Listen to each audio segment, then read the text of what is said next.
Hello and welcome to yet another episode of the Back to the TARDIS podcast, the podcast where we take a look at every single episode of the 2005 revival of BBC's Doctor Who. I'm Jeff. I'm Aurora. And I'm Celeste. And this week we are discussing Series 8, Episode 10, In the Forest of the Night, by Frank Cottrell Boyce. This episode has a reputation, a fairly negative reputation. I don't hate it. It's a very odd episode. I would say at points it's more just bizarre than bad. It's, while I was watching it, I was thinking if someone came up to me and said, hey, you know that 2014 Scarlett Johansson movie with Morgan Freeman where it's the whole like BS, like we only use 20% of our brain. Lucy, the Luc Besson film? Yeah, I watched that a while ago. Yeah, the Lucy.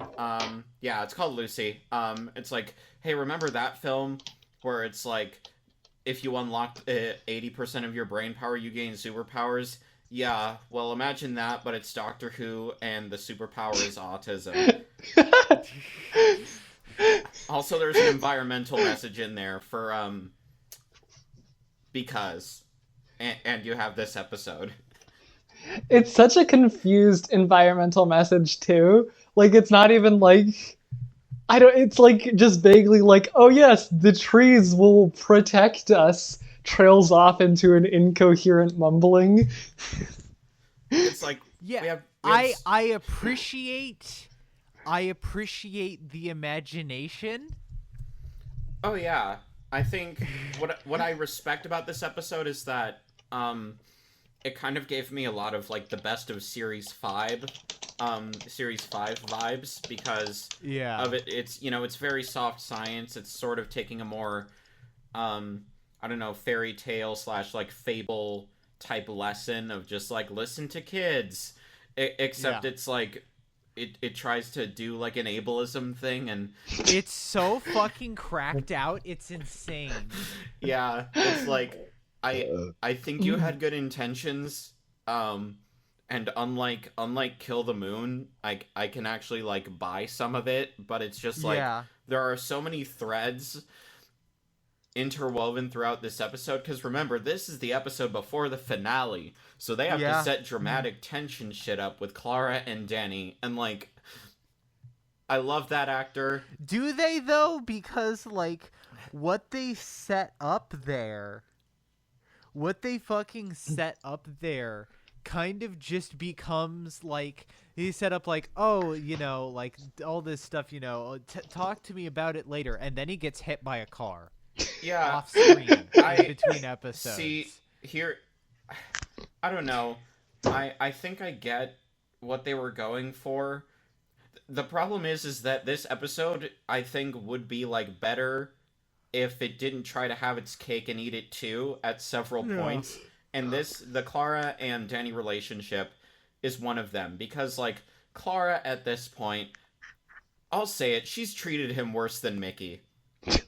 Yeah. She's treated Danny worse than Rose treated Mickey. Not that it's a competition, like both situations are bad, but it's like, I don't know, there's this idea that like because of, spoiler alert, Danny's death next episode, there's like a lot of unresolved, like she'd never got to have closure with him, which is true. That's a good idea. But why do you end it up on like a happy, like, oh, it's okay, we'll figure this out later, like, thing? It's, I don't know. I mean, this is, for once, this is me actually playing devil's advocate for fucking Stephen Moffat era.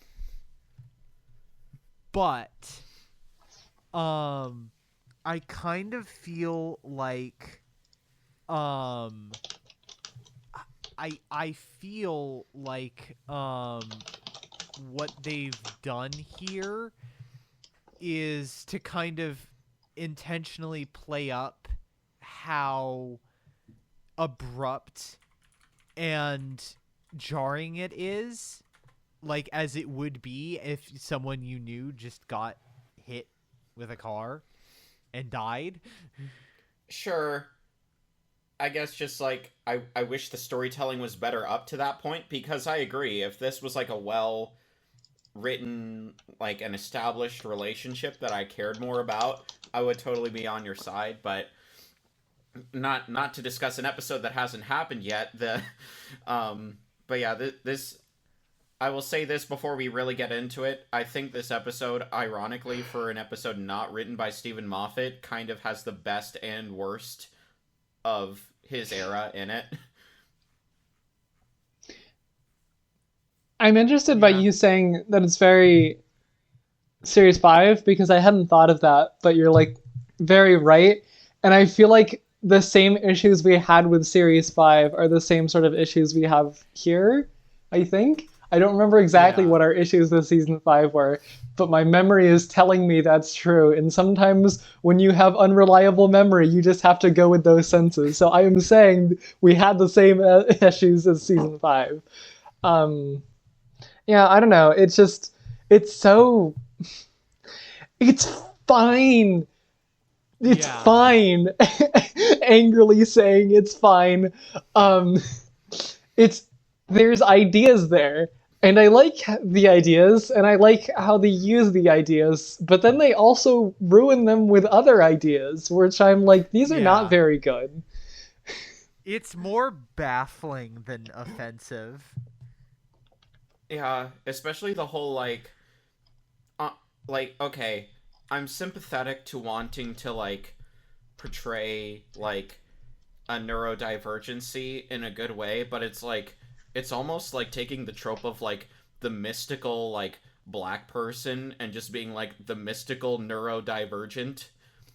Like, I wouldn't make that comparison, but it's weird. I would say I think a better comparison is more so just like taking the autism is my superpower, like patronizing autism parent org type stuff into the next level. It's not one-to-one, but like the fact that, I don't know, the problem with this is that like the theme forces the doctor to sort of be like, no, listen to the kids. Meanwhile, Danny and Clara play the role of like would support autism speaks. Yeah, there's a point where she literally says like they're not actually gifted and talented. I just say that to make them feel better. And I'm like, wow, you can't even be good at ableism. You're not supposed to say that part out loud. You're supposed to passively condescend me my entire life. Yeah, I'm just like, one of my first notes is like, okay, Clara and Danny are bad at their job. Yeah.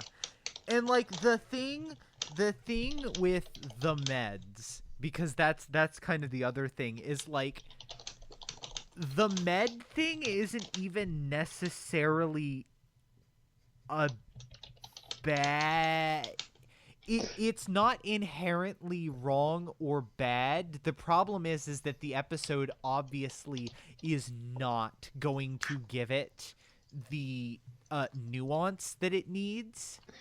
Yeah, it's literally just like, don't take your meds. Yeah. If you're hearing voices, don't take your meds. Yeah, because like, for some people, yeah, that maybe taking your meds, or your prescribed meds that you don't necessarily need or whatever. But the point is that that's not everybody. And you can't just make a neat moral about something that is a complicated issue and can apply to different people in different ways like this. You could cut certain scenes of this episode and set it to Dream's mask. No, god damn it. Fuck. The Sus remix, obviously, but yeah. When you can do that with your creative work, maybe go back to the drawing board a bit. Yeah. Again, I don't think it's malicious, but it's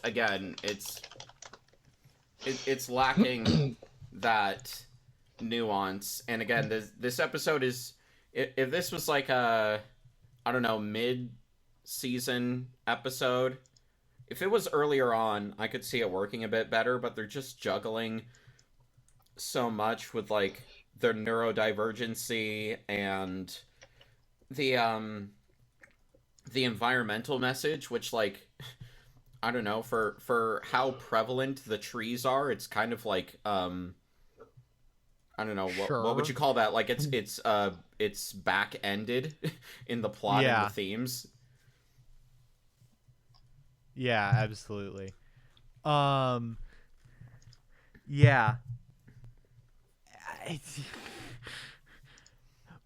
I will say I do like that I do like that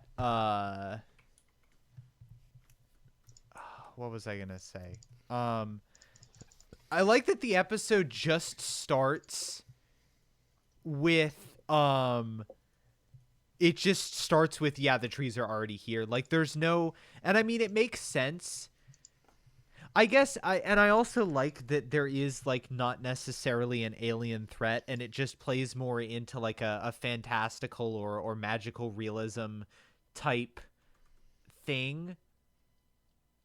Yeah. I think that's pretty neat, and some fairly untapped ground for Doctor Who. The good parts of season 5. Yeah, exactly.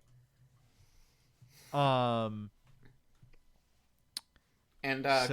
credit to the Maeve actress, like, for, yeah, as far as child acting goes, like, we actually have a lot of it this episode, and I don't know, they clearly got the best actress for her, and then all the other kids were just like, okay, do like the Home Alone bratty kid, just do that in the background. Yeah, you're good. Yeah. I will honestly, I think the kids are kind of like the good part of this episode. They get some actually like pretty funny bits. Yeah, they had some good lines. I did like the ginger girl who who, like Emma Watson in the first few Harry Potter movies, over enunciates the fuck out of her lines. Yeah. I liked the kid who's just like has anger issues apparently. Yeah. Yeah, and is like weirdly like is like really like comedically nonchalant about it in points. It's good. And yeah, I think there's another like really funny moment where it's like Danny doesn't like know how to like properly act with people, where he's like, if you start falling back, don't do that. Yeah, I think this is definitely one of Danny's better episodes, just because he's, I don't know. Yeah, no, Danny's pretty good in this, honestly. I think it's his dynamic with the kids. Like he definitely works better with kids than trying to keep up with the Doctor or whatever. Yeah. Yeah. And I joked about how Danny and Clara are both bad at their jobs, and to some extent I do think that, but it's very clear that, like, Danny actually thinks like a teacher, and like better. He oddly works better in a crisis situation as a teacher than Clara does, because her first instinct is to be like, oh, we have to find the Doctor. While his is to like actually work within his means. So again, like, yeah, it's a good episode for him. Probably the best he's had yet. Yeah. Yeah, damning with faint praise, I guess, but there it is.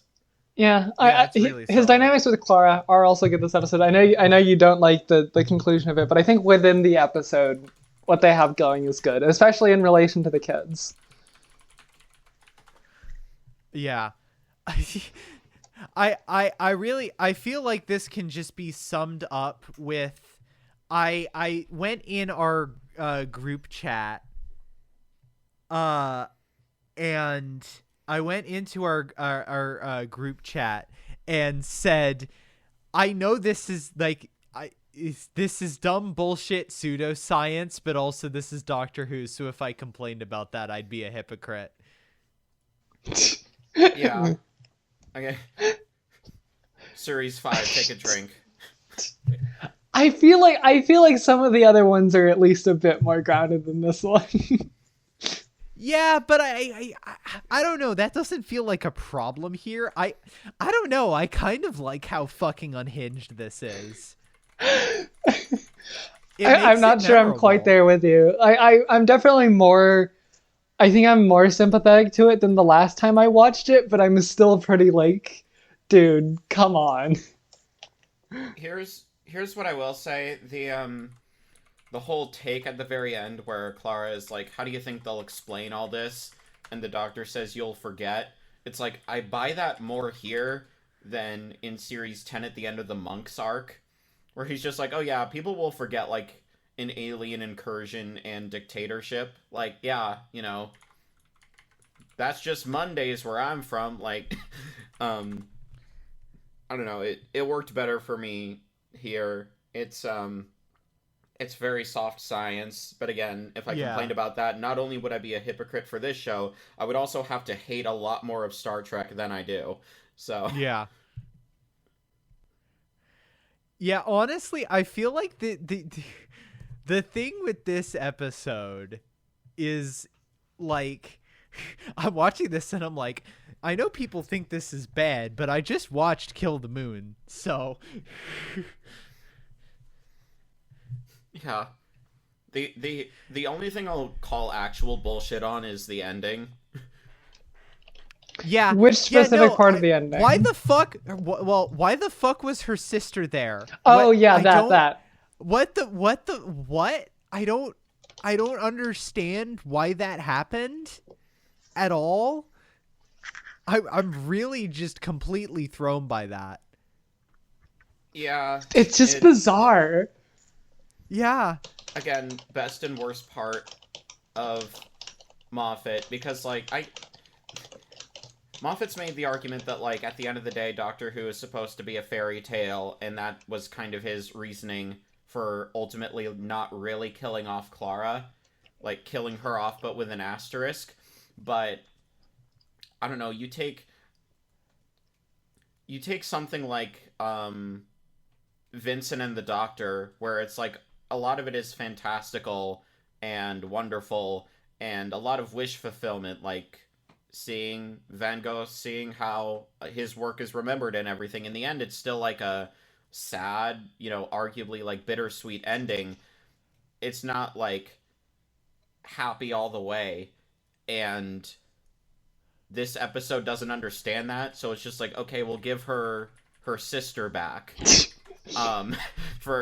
so weird. No Like, characterization. why did this happen? And we don't get any characterization for the sister. Frankly, I forgot that she was like older. I thought she was like around her age. So when like a grown ass woman, like a younger, just popped out of the fucking girl, either.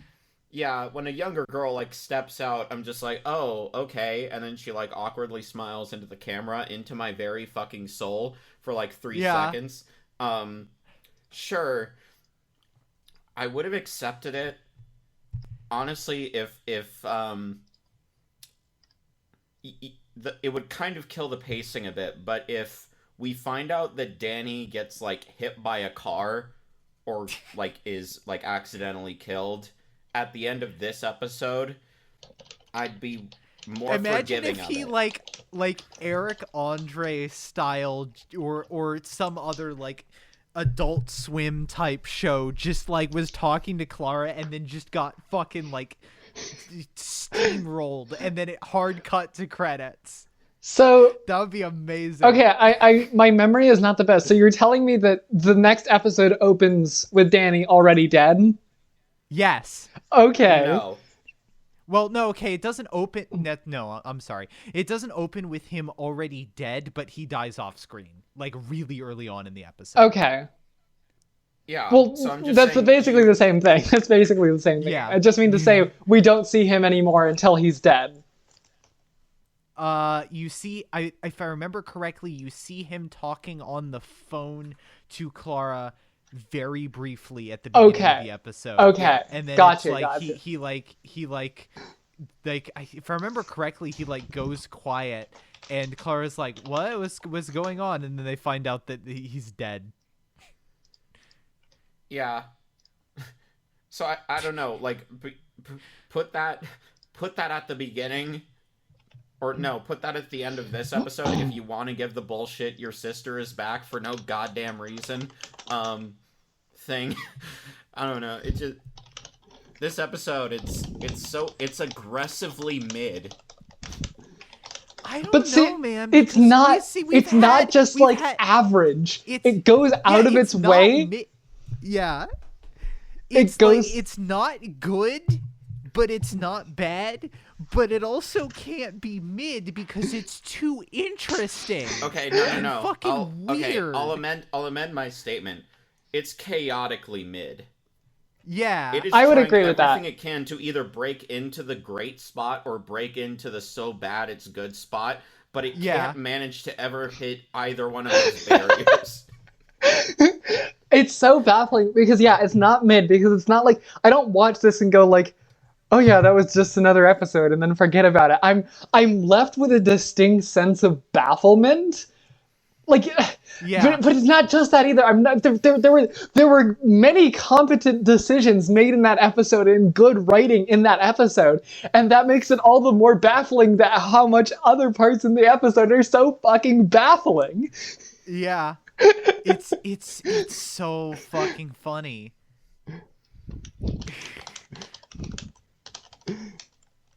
It's just... And to be clear, I will walk away from this still having an overall positive like feeling about the episode, because we've sat through series 7 and 6 of the Moffat era. I've lived through the Chibnall era, through Flux. Like, this isn't that. It is. Yeah, no. If this was a Chibnall episode, we'd be holding it up as like a problematic fave. Yeah, exactly. This would kick the shit out of almost every single fucking Chibnall episode.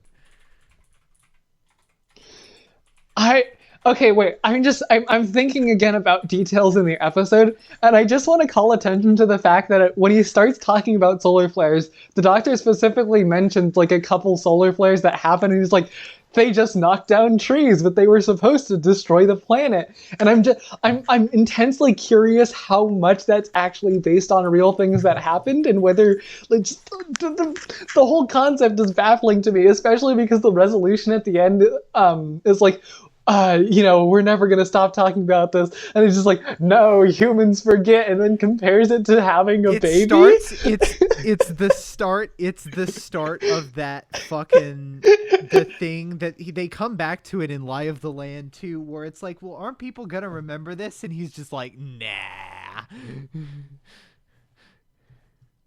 It's so fucking funny.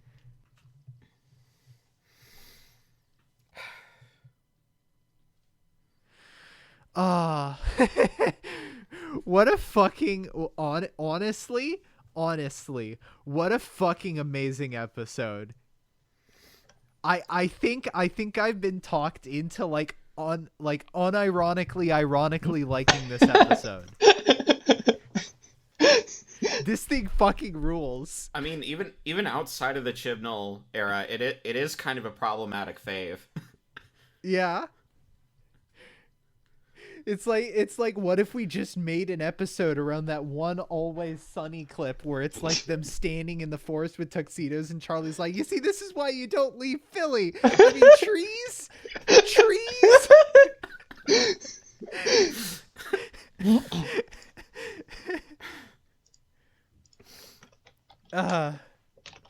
Also, it gives a chance for like 12 to actually like interact with kids in like it feels like most of the chances that 12 has had to interact with children so far have either been not that great or in episodes that are aggressively less good than this one. There's Rupert Pink in Listen, and then Chloe Weber, and I think that so far that's it. Before this episode. You said Chloe Weber's from the 10th Doctor episode. Sorry. Fuck, I don't know. That I'm not racist, okay? Whatever her name is. Yeah, Chloe something. Yeah. Yeah. Is it actually Chloe still? I think it is still Chloe. Okay. No. Sorry, it's Courtney. It's another C Courtney. name. Damn it. Yeah, 12 and kids is I don't know. Didn't Peter Capaldi have a whole thing about, like, that children can sometimes hear the Doctor's name? If the stars are in the right place or some shit? I don't know. We're going off the rails now. That's what this episode does to you. Yeah. It's great. This fucking episode rules. Okay. Can I just talk about so there's a point where, like, Maeve has run off and we get like the cartoon, like, wolves hiding in the the bad CG wolves. not even that, like, the bad CG, like, just the eyes, like, slowly, like, panning in, and the fact that they parallel that shot of, like, the eyes of the wolves with the reveal of her sister is just like, are we supposed to think that there's just, like, this wolf hidden in their shrubbery and it's gonna, like, fucking maul them? Absolutely unhinged cinematography. 10 out of 10. Absolutely. What's funny is, like, aside from, like, that sequence, this episode is, like, actually pretty damn well, like, shot.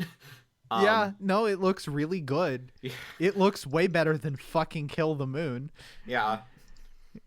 So it's just like, here's some competent TV cinematography and a fucking CGI tiger.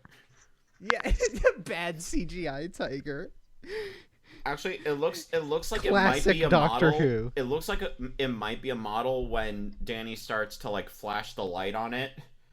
But, like, other than that, it's just, like, it's either bad CGI or like, badly composited. Yeah, no, you can literally see, like, you can tell that, like, the lighting of the scene is not properly applying to the lighting of the tiger.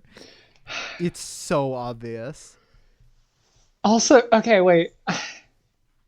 The other thing is the fucking scene where he sonics her, and then it makes the question mark spirits of the trees appear. And yeah, then what the fuck was that? And then they talk through her, and then it's the weird, like, many voices talking at once effect, and it goes on for, like, so like, long, and they're just like, we were here yeah. before you, we will be here after you. Oh, it's so good. It's so good. This episode, you know what? Again, this episode unironically rules. Is this also, This like, shit's weird? Great. Is this also, like, weird canonicity with the Doctor, the Widow, and the Wardrobe? Because the trees there could talk to each other. Oh, fuck. And what if it was, though? And do the deep voice thing and communicate through other people and save their fucking planet, or at least leave their planet, like. This episode is secretly brilliant. I just need it. Yeah, no, this episode is a cinematic masterpiece. When you think about it, you need to have a very high IQ to understand this episode. Yeah. Yeah, okay. All right. I think that's everything I wanted to go over. I'm ready to go to ratings. Let's go. Okay. All right. This episode is fucking amazing and stupid, and I love it. You know, I'm gonna give it an A just for being so fucking baffling that it wraps back around to being quality again. Yeah, this episode is Schrodinger's door. It is at the same time hinged and unhinged at any given time. What can we even fucking say that hasn't already been said? It's there's good parts, there's weirdly chaotic bad parts, there's ableism that's not trying to be ableism, and at the same time good critique on how we treat mental health. There's an environmental message that kind of gets lost in the sauce, and the Clara-Danny dynamic is almost good. Almost. Yes. So I'll give this episode a not bad. Ta-da! Yeah. I seriously though, it's like probably it's a solid 7.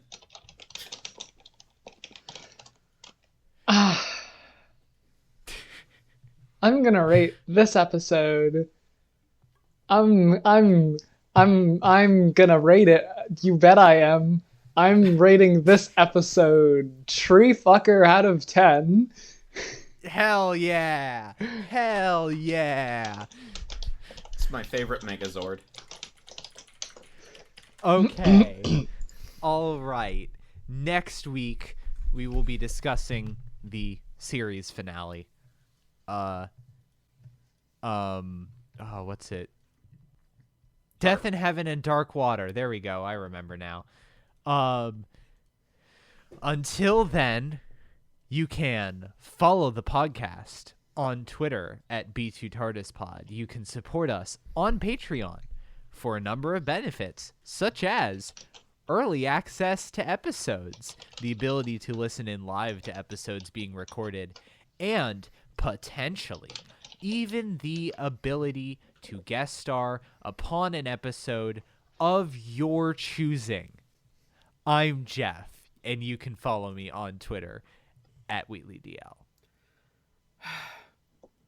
I am the Horax. I have super autism and speak for the trees. You can follow me. Me too. You can follow me and the rest of the system on Twitter at of mice and femmes. And I am femboy Madison Cawthorn's #1 fangirl. And we will see you all next week.